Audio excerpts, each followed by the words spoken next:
G'day guys and gal. You know, considering how many views my Tau videos get, I haven't really made many of them. A part of that is the fact that their lore is confined to mostly them just getting slapped around by the other factions, you know, unless Shadowsun or Farsight are there to save the day. Another part, which is probably more important, is the fact that the Tau are dirty, commie bastards. We don't like your kind around here. Nah, I'm kidding. I like Tau commie jokes just as much as the next person, but I'm just not going to be a redneck about it. Either way, today we have a Tau video, so grab your tissues, pull out your Shadowsun kitten fanfics, and prepare to blow the mother of all loads as we talk about all the different Tau castes. What makes them unique, and blah blah, you get the drill by now. Let's get into it. What is the caste system, or is it caste? I'm not sure. Well, in real life, it's the Hindu hierarchy, which is made of 4 tiers. But obviously the Tau caste system has nothing to do with this because the Tau are communists. I'm gonna kill myself. Unlike the Hindu castes, which have a very clear hierarchy, the Tau castes are designed to work together on equal footing, specializing in different things, but all equally respected. Except the Ethereals, who straight up look down on everyone and can mind control other Tau with their farts. Long ago, actually not that long ago, like 6,000 years ago, the Tau were a primitive race of blue people with suspicious orifices on their foreheads. When people say Tau are like fishmen, it's not because they're good at swimming or anything, it's because they stink like fish as a result of said suspicious face orifice. Anywho, the Tau had 4 distinct sub-races. Some were stronger and more fierce, others were taller and more charismatic. You get the picture. These sub-races of Tau eventually entered into a vicious race war because that's just what primitive sentient species seem to do. The Tau who would later be known as the Fire Caste besieged a big city belonging to the Tau that would be later called the Earth Caste. The Fire Caste were better warriors, but the Earth Caste had girthier walls, so it kinda balanced out a bit.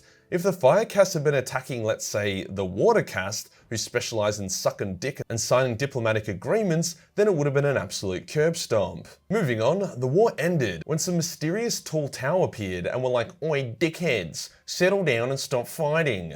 And the Tau were like, "But fighting is all we know." And the Ethereals were like, "Not anymore, sonny boy." Hence the Tau united under these strange yet very convincing dudes, and they begun yeeting their race into the future. Where did the Ethereals come from? No fucking clue. There's theories that they were genetically engineered by the Elder, but nothing has really eventuated from that, so no one knows for sure. Over the next few thousand years, the Tau exploded in technological prowess, gaining the ability to travel faster than light, as well as cheeky Gundam mechas, which is kinda where the Tau weeaboo stereotype comes from. They pretty much share similarities with all Asian cultures in some way, except for Mongolia. Mongolia is reserved for the White Scars. Now you might be like, wow, the Tau went from 0 to super sci-fi in only a few thousand years. That's crazy. And yeah, it's pretty cool, but we've gone from stabbing each other with pointy sticks to being able to fuck anime girls in VR in only 2,000 years, and we've been at war with ourselves the entire time. A race that is extremely obedient and united could easily get to the level the Tau have gotten in a similar time. Like, straight up. 1,000 years from now, you know, if mankind hasn't completely fucked itself, the technology we will have will probably shit on the Tau's pew-pew rifles. Back on topic, one big thing that the Ethereals wanted to enforce was the distinct creation of the Tau castes. They didn't want warriors fucking diplomats and producing friendly fighters. Hence in Tau lore, fire warriors can only bang fire warriors and so on. The different castes work together regularly, but they just can't penetrate each other's foreheads. So what are the 5 castes? Well, first we have the Fire Caste, the Tau's main warriors and foot soldiers. These Tau are bred for war. Being inducted in training academies since childhood, they are no joke. Well, I mean they kinda are whenever they're put on the same cover art as Space Marines, but you get what I mean.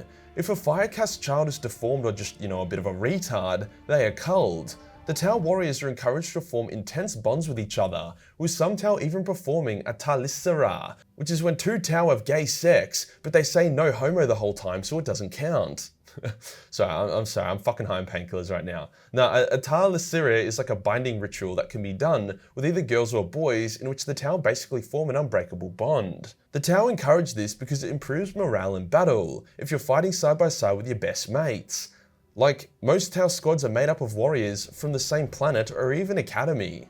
Now, despite being low-key mind-controlled and based off Asians, the Tau actually do have quite a lot of culture.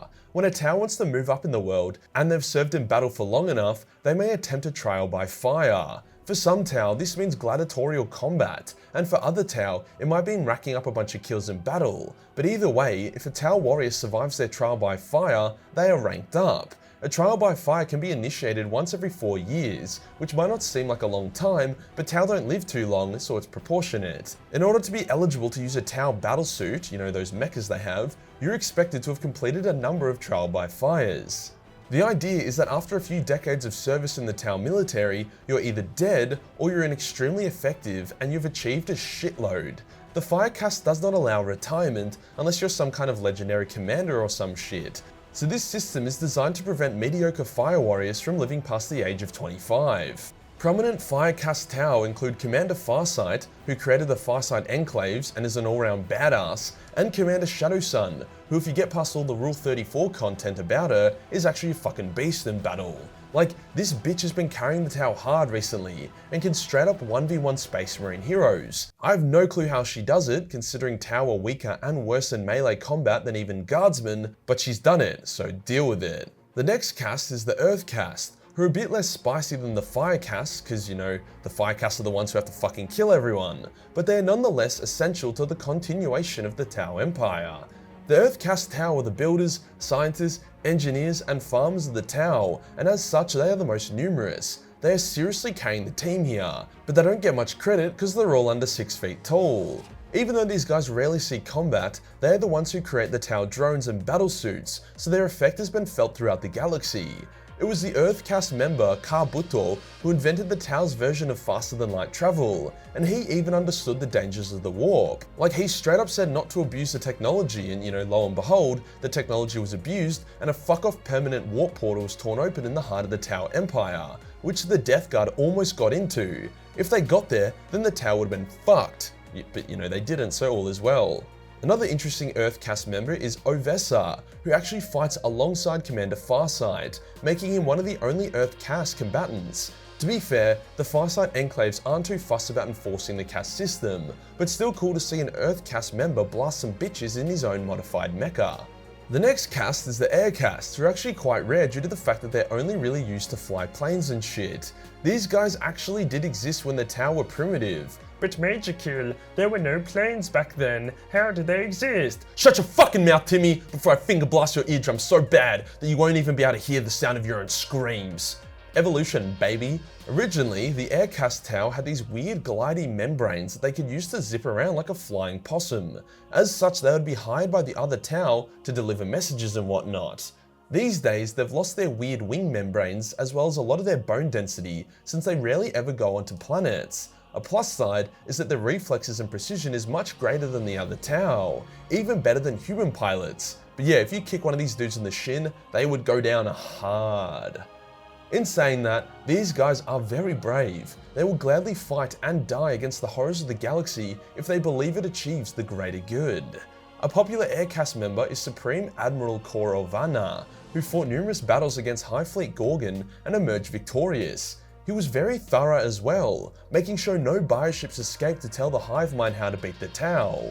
Unfortunately, that's not how it works, and the bioships already uploaded their knowledge to the hive mind before getting destroyed, but it was still a valiant effort by the lanky man regardless. The final basic bitch caste is the Watercasts. The Watercasts are like the discount shit version of the Ethereal caste, in the way that they don't get their hands dirty, they don't do any fighting, and they just love manipulating people. They fucking love it. The Watercasts are the diplomats, merchants, and cocksuckers of the Tau Empire. They act as the link between each caste, as well as the link between the Tau and entirely different species. The Watercasts, or their ancestors, even try to unite the Tau primitives and prevent war years before the Ethereals made themselves known. But as I said, they are the discount version of the Ethereals, so they just couldn't manage it. They were actually pretty salty and jealous of the fact that the Ethereals were able to unite the Tau, when the Watercasts had been trying for so long to do it themselves. As the setting of Warhammer involves a ton of war and not enough hammers, the Watercasts don't get much of a feature, but they do make for some interesting fellows. Funnily enough, they actually have some cool gear on them,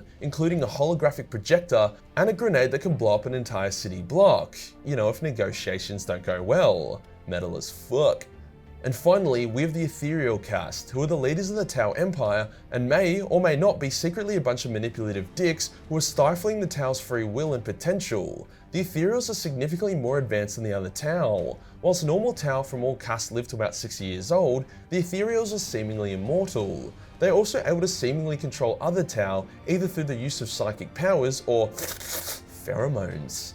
Now the Ethereals would have the Tau believe that without them, they're fucked.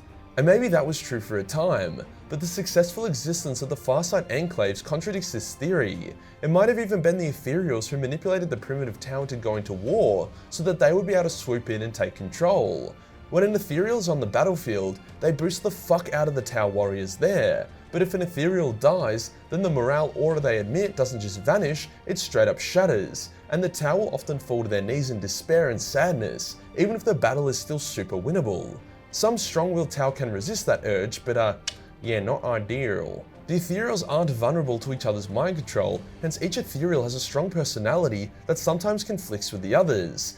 Like, it's easy to say that all Ethereals are manipulative scumbags, but the reality is that many of them are genuine about the greater good, whilst others are brave leaders who fight at the front lines for the Tau.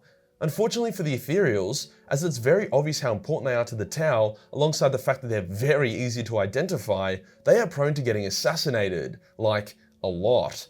Ethereals get fucking clapped by assassins more than I masturbate during a Nurgle's Rotten Juice lockdown. Shit's wild. I'm still pretty fried from the medication for my ruptured eardrum, but I thought we did a pretty good job there. If you enjoyed the video and you want to support the channel, then Patreon is the place to be. Where only $1 per month give you access to a boatload of hentai that may look like it's based on Warhammer, but it definitely isn't. Hit the subscribe button, then hit the real subscribe button for more Asian content. Join the Discord for more memes, and I'll see you in the next one. Peace.